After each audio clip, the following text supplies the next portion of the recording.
I'm not gonna lie to you, it's hard to be surprised by how absurdly evil the US operates if you have like a real functioning knowledge of chattel slavery. And this is not a dig, like people are actively barred from better education and the totality of the horrors of chattel slavery because it allows them to like obfuscate how uniquely evil it was. This is one of the reasons why white separatists and Christian nationalists and conservatives love to bring up like, oh, there was already a slave trade, Africans were selling Africans, Arabs were selling Africans. Like, yes, there's an Arabic slave trade, there was an African slave trade, but they were not the same as the US's. They know that, which is why they're nostalgic for the time. A lot of people don't realize one of the reasons why race relations in the US isn't muddied the way that it is in Europe or in other colonies that they had is because we had no pathway to personhood. That was a unique quality of American slavery. Every other place had a path to citizenship or personhood. You can buy your way into freedom. You could breed your way into freedom. That's how we get like the mulatto. This was big in Spanish and Portuguese colonies. If you bred out enough African, you would be freed. If you married out, like in Brazil or in Portuguese colonies, you would be freed. No such thing existed here. It was the one drop rule. That matters. It's one of the reasons why historically, I don't see why we use like BIPOC language because it's not about everybody else. And this isn't like in a good way, but it's the reality. Like the US is very much still reconciling with a black-white racial conflict. The rest of y'all are collateral. That sounds mean, but it's the truth. And history shows us that because even amongst its other enslaving white counterparts, the US was still amongst their contemporaries regarded as a uniquely evil form of enslaver with very stringent race relations. And all of it is contemporary. We are living in derivatives and replications of the plantation every day. And I'm thinking about it a lot because seeing these people be like extrajudiciously deported,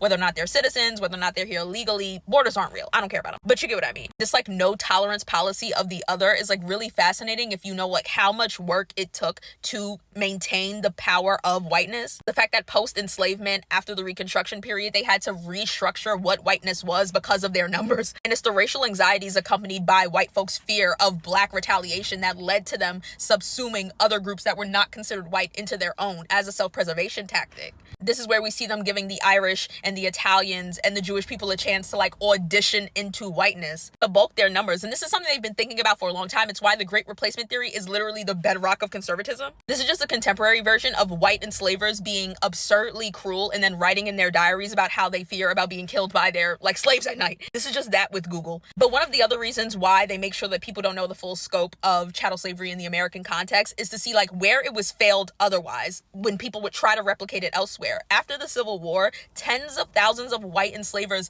took their plantations, uprooted them, and placed them in Brazil because, not so fun fact, I guess, Brazil was the last in the West to abolish slavery. They didn't get rid of it until 1888. They were also the colony with the most enslaved Africans total. This is why the largest black population outside of the continent of Africa is Brazil. When these white enslavers got there, again, fleeing having to get rid of their plantations, they wrote endlessly about how homesick they were, not just because of things like the climate and the fact that they weren't allowed to fully replicate the same plantations. Like, for instance, a lot of them wanted to grow cotton. You can't do that in a subtropical climate like Brazil. But explicitly, their biggest gripe with Brazil was with its race relations because they had a freed black population. Because Brazil, a Portuguese colony, was one where you could breed out blackness, you could buy out of enslavement. There was a path to citizenship. They were considered people there, and that was something white enslavers physically couldn't conceive of. It's quite literally what led to tens of thousands of them coming back to the States. A few successfully settled there. That's why you get the town of Americana in Brazil. That's how you get this like ethnic group considered the Confederados, which are the descendants of these previously enslavers who then started to mix with the local,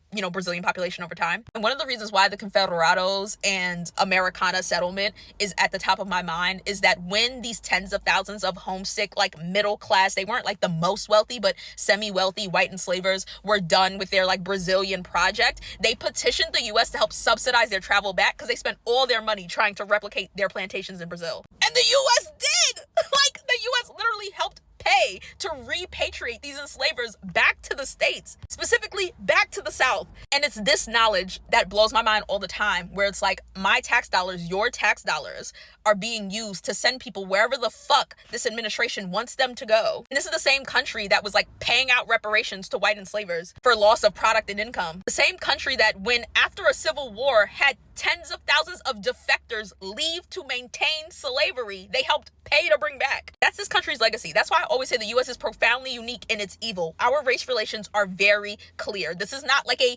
brown, black, like melting pot struggle. This is all about reminding black people our ultimate place us, which is as being a proprietary force for white America. And everyone else is essentially just collateral. You have to get everyone else out because they are amongst us. But also, if there are less of the brown, less groups in between us, it'll be much easier to legislate and navigate a white-black racial caste system, which is why they are deeply nostalgic for the American past, because uniquely speaking, within the context of transatlantic slavery, we were the ones with the harshest, most violent race politic. And that's what they are seeking again. Race relations is the very reason why our left politics is considered the right in Europe. This country is soulless for a reason. And this isn't to say that Europe didn't have its problems. Again, they are the reason we had these colonies. They're a reason that many people speak Spanish, that a quarter of the world is francophone, why folks who should have never heard about a pope have Catholic names. But ultimately, this is just the pot of racial violence and terror boiling over finally post-Civil War. Because it's not enough that they didn't punish the South. They were